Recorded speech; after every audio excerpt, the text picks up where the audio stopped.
TitleMatchNetwork.com. Were you there when Nailz attacked Vince? Yes. What are your memories of that night?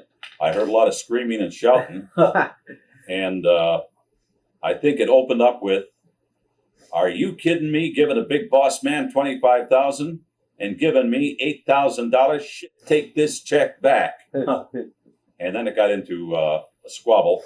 Nailz was wrong on that because name is Kevin Kelly. He's got a name that looks like an eye chart.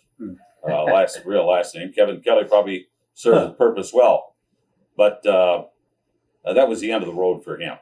Were the boys happy about that? Or, I mean, as far as one of the boys touches Vince?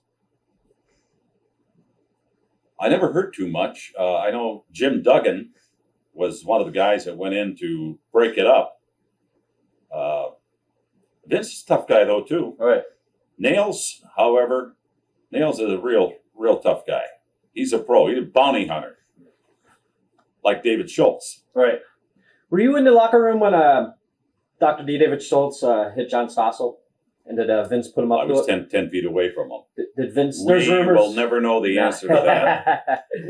Everybody can suspect. They can they can think that maybe that Vince was taking a look at getting some press. Even Vince always, whether the press was good or bad, he made the most of it. Right. Make sure you spell the names right, and make sure you get WWE or World Wrestling Federation, whatever it happened to be. Do you think at that time, though, it was good? Maybe Vince probably wanted good press, bad press, but do you think it got too much out of control, like in the 90s, where it was almost too much bad press? And then I think that David Schultz was out of control because David was obviously on steroids at that time, and maybe back that up with some other kind of a concoction. Right.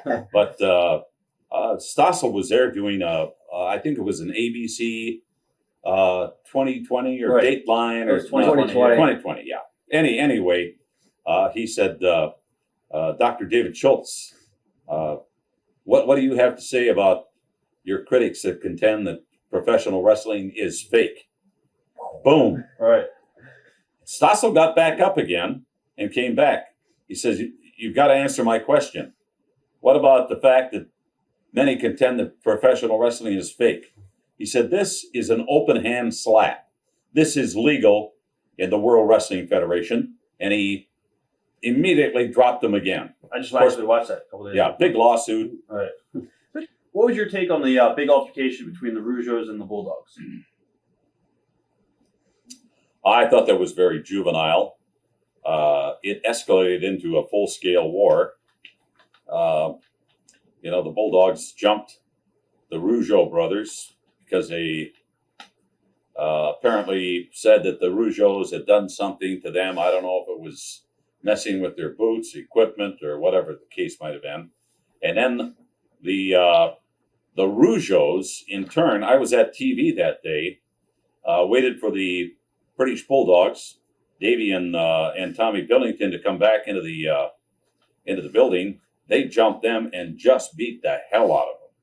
I mean, really beat the hell out of them. Tommy took a look at himself in the mirror and said, "Hey, I believe my choppers are gone." He got his teeth knocked out. What are some of your favorite matches during your time in WWF that you actually watched and you kind of were a fan again? Of matches? Yeah, anything that you actually watched. Ooh.